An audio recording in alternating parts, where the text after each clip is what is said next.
serial killer. Hilarious. Hello and welcome to the snowiest day in the history of the northeast of England. While I've been alive, that is. It is absolutely snowing ridiculously outside. It's a total snow day. It's a total snow. There's no buses on. I can't physically get to work. The car is fucking in here. So now that you've just seen how bad the snow is, I'm trapped inside and I've decided to do a brand new Baboonery film rant reviews. I've got 6 films there. 6. I'm not doing 6. To be honest with you, first off, the first one is Zombie Beavers. Now I've seen this and it's absolutely hilarious, but I can't remember it. I wasn't drinking when I watched it, but it was really funny. It's about zombie beavers. It's brutal, it's disgusting, practical effects. CGI is a bit bloody, but bit bloody. But no, I can't. It's not really memorable, the story in that. It's just they go up the lake and the zombie beavers there. It's hysterical. And it got a Blu-ray release, so it's definitely worth checking out. You will be damned. So yeah, rather than spoil that much of it, it's big producers: American Pie, Captain Fever, and The Ring. And yeah, there's people hanging out, and then there's zombie beavers. Pretty disgusting. Keep coming back to life, chopped in half. Check it out. Definitely check it out. Starting to worry us. The reason why I don't remember it is because I didn't write it out, and I haven't wrote these ones out, but I only watched them the other day, sort of. There's another one there I'm a bit... Next up, he's been there for ages. Sid the Snake. It's not really called Sid, is he? Called Kai. Might be not even called Kai. Turn off that creepy factor right now, Stephen. Stephen, what's that about? The Jungle Book. Jungle Book's come out. The originals came out with an awesome steelbook where it's Shere Khan's back and Mowgli walking along there, meeting the snake in a tree. Car there. But the front cover of this is really good. You've got all the cast and characters on there, unlike the standard one where it's just Mowgli looking up. Now, I didn't know what to expect from this. I picked it up on the cheap. Disney, so cheap is about £10, but phone just beep, sorry. I remember the cartoon okay. I was big on Robin Hood, Dumbo, Elephants on Parade, Tim Burton's doing Dumbo, or Michael Keaton and Danny DeVito. That is going to be absolutely terrifying if Elephants on Parade is back in that. Aladdin was big. Lion King was probably the last one I was really going, wow, can you feel the love tonight? Bedknobs and Broomsticks, but I wasn't really big on Jungle Book, but I knew what Jungle Book was for books, and it was massive Jungle Book for the time. Especially for what was hand-drawn, man. You've got to give the respect for the hand-drawn ones. Absolutely amazing. But, seeing this, I didn't know what to expect, but it's directed by John Favreau. I hear his name. The guy who directed Safura. The guy who brought us Swingers. Made Iron Man. There's an Iron Man right next to Spider-Man, but you can't see him. Unless I totally fuck up the camera angle. There we go. Great actor, great director. So I thought this would be interesting. Now, it was a similar story. Mowgli the Cubs, Shere Khan, the voices, Bill Murray, you know, in it. Really well done. CGI was fantastic. But for a kids movie, it's fucking creepy, mind. The bit where the car appears, slithering down and stuff like that. I've talked about this before in my videos. The presence of someone being there and you're not known. A predator. The realisation of a predator is more terrifying than a jump scare. It is really startling. Never ending story. I'll never get away from that fucking darkness thing. The fucking pull from the wall. It's fucking terrifying. It's just like... Happens, it's just like, oh, there's a tiger, dead. You know what I mean? Like jump in a pool of water. Oh, there's a shot. You're dead. I'm not saying you jump in and then all of a sudden you're dead there. It's sort of like, oh, fuck. They do that really well in Blackwater, the film I've just reviewed. It pops up and you whoa, got it out. So Jungle Book does that really well, especially in introducing the characters. And I thought as well, it was going to be a musical, but it wasn't. I liked it how they brought the story in and the singing, especially when it's just tongue in cheek.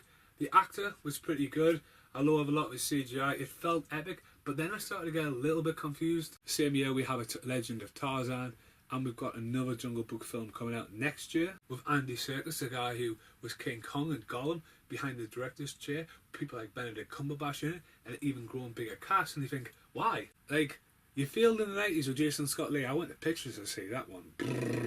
This had potential. I mean, this one could have a sequel. You know, Disney are doing these remakes, and there is potential now to carry them on and do sequels, and big budget sequels, not straight to DVD, like The Rescuers. That was a bad example because I'm sure The Rescuers Down Under came with the pictures because it had John Candy in. I think they just crashed in when he died, God bless his soul. But you know what I mean, it's like Pocahontas 2, The Little Mermaid, Lion King 2. They didn't get out the pictures, did they? So, you know, like they have the opportunity now to expand on that universe. Now, one of the things that really startled me wasn't Shere Khan, it was King Louie. Now King Louie, ooby doo, I want to be like you, ooh, ooh. I want to talk like you, ooby doo, I wanna be like you. I'm gonna hate that back in the edit. I'm gonna absolutely hate it. So I'm gonna put it in again. I wanna talk like you, be like you. Ooh, ooh, ooh. What am I doing to myself? What am I doing to myself? No, knowing the iconic King Louis from back in the day, when King Louis appears in this, I was like, fuck me.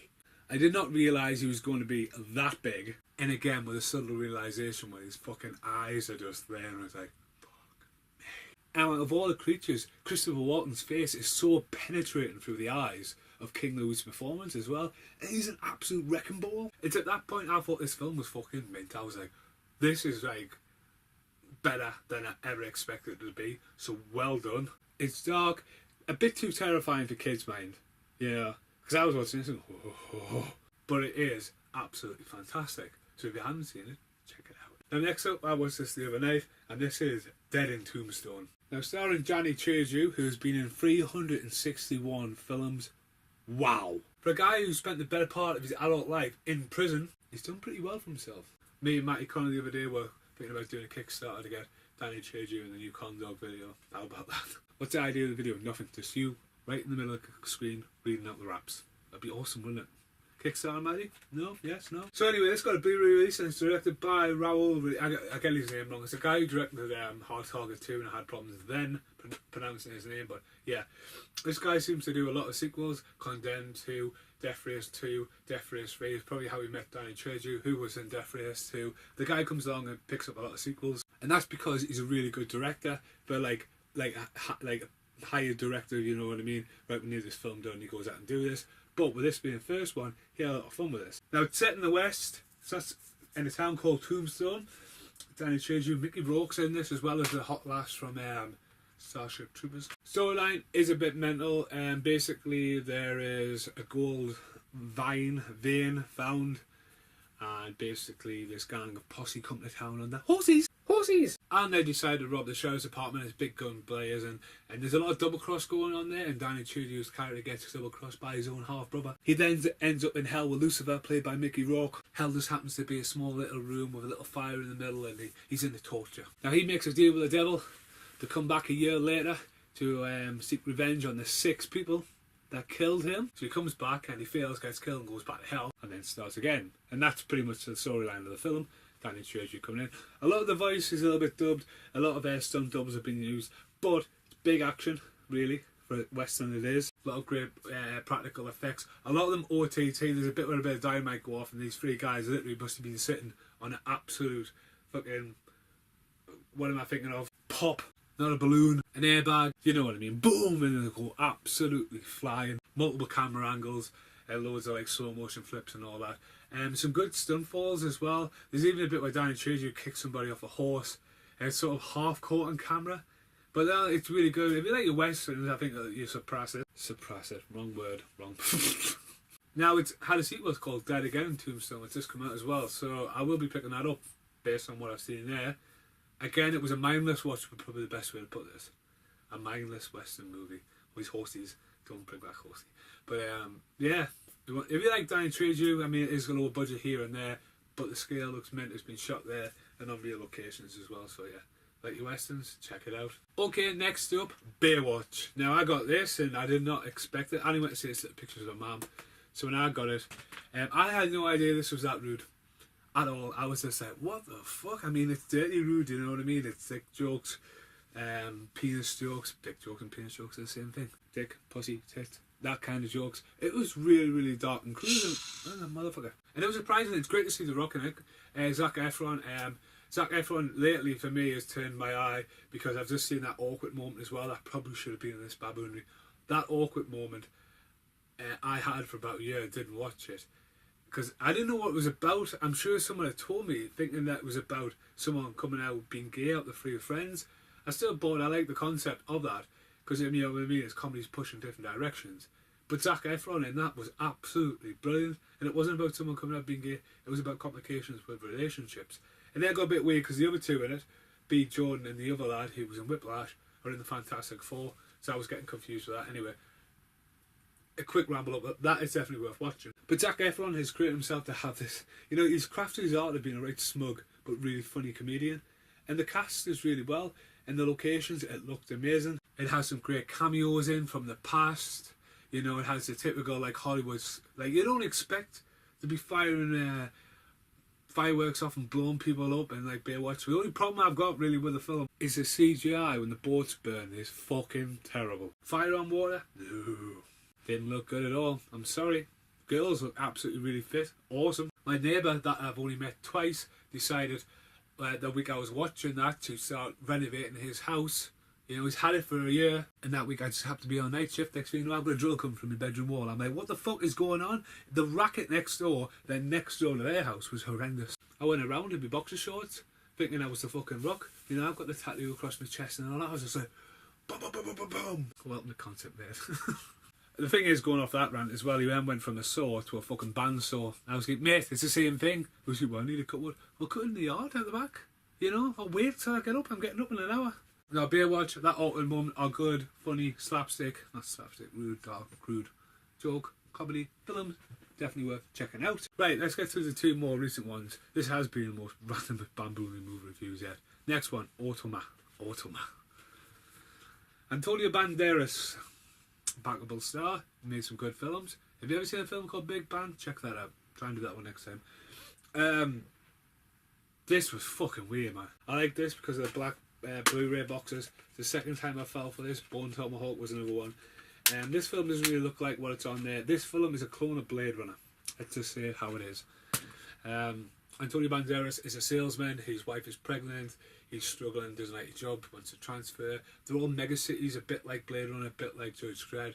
And he wants out in the best possible way. People all over the world have robots to do their everyday needs. And he works for an insurance company that looks into problems with robots. And this is where it borrows from iRobot a lot. There are rules that can't be broken and all this kind of things. And then the robots start fixing themselves and evolving.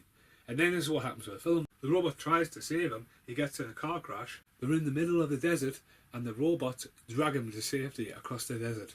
And because he's asleep, he doesn't realise. And when he wakes up, he's like, I need to get back. I'm going to die from radiation poisoning. Radiation poisoning, that's the one I was looking for. And it's like, and that's the film. Except for a climax and some really fucking weird love bug. They've got creepy faces as well. Some want faces and some don't.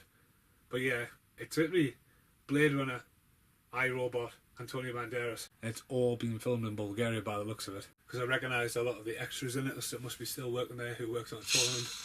Someone must really want me. 7 messages. But that one is a definitely... Fuck me.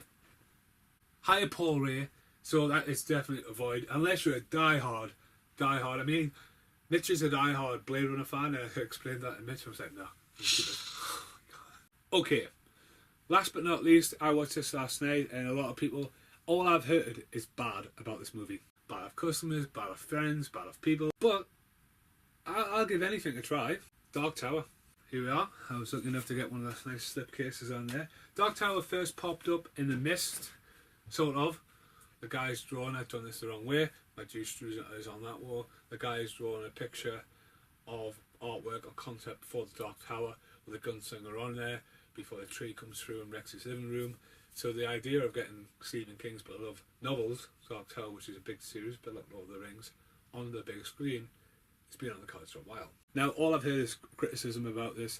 People talk about It. I mean, It was a long film, and it's a story you've seen before, so although they went in different directions with It and kind of stuff like that, you know the stories and you're looking for the twist and you're looking for where, you know, what works in a book doesn't necessarily work in a film, and it's like what works in a TV show doesn't exactly concentrate the film. Was Tim Curry better than Bill Skarsgård? It's one of those things, there's a big comparison, but obviously It came out at the same time as Dark Tower. If Dark Tower came out a year before It, and then It followed, I think Dark Tower would have been better received because I enjoyed Dark Tower. It's a very short film, it's like 93 minutes. Stephen King film, 93 minutes, but yeah. Story is never ending story, basically. A young kid has dreams instead of reading the book. He dreams of like another world where a guy who's got magic powers is grabbing kids and using their minds to their soul and power to project it over to like a beam of light to take down the Dark Tower. Have you heard the snow outside? Holy fuck, man.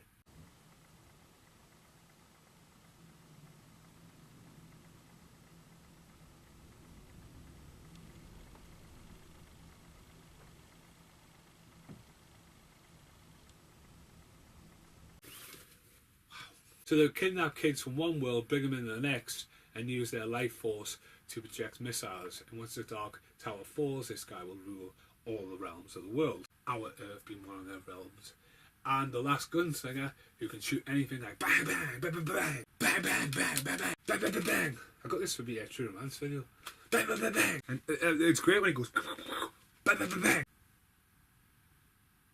Bang. So you got Matthew Connolly as the wizard or the sorcerer, and you've got Isaac Elba, who was in Jungle Book with Shere Khan as well.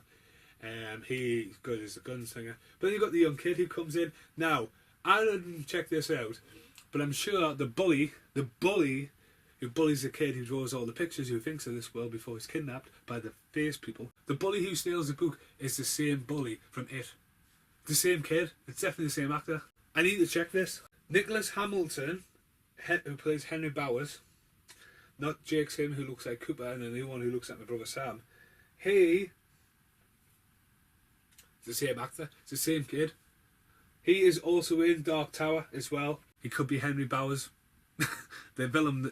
You think I'm making this up? When you hear a spoiler and you're not going to watch Dark Tower, there is a massive scene where there's this big bat creature in Pennywise theme park. Kid walks in and Pennywise is lying on the floor. Big words. And there's loads of clowns on all the ornaments.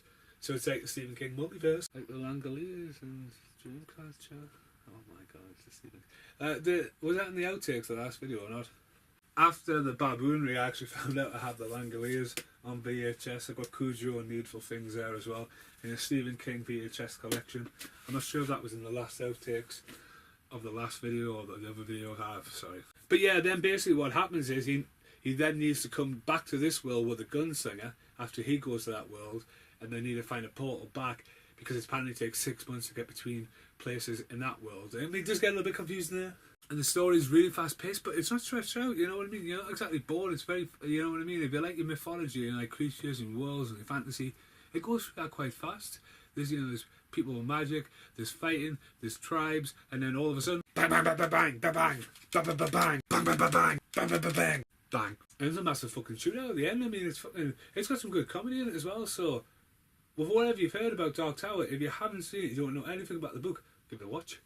It's only an hour and a half. It's not like you're going to watch another Stephen King, like The Stand. Thank you very much, Jack. 6 hours and 3 minutes. Whenever I watched that, I was like... So this has been pretty much a mental baboonery. It is snowing like hell outside. That was 6 films of 8, about 8 altogether. I do apologise. But unlike Fast, I am developing Fast Forward reviews, but Fast Series 3 is going to be a lot different. It's probably going to be one-on-ones, so I'm developing them, writing them right out. Baboonery is just a chance for me to release. Thanks for watching. Goodbye.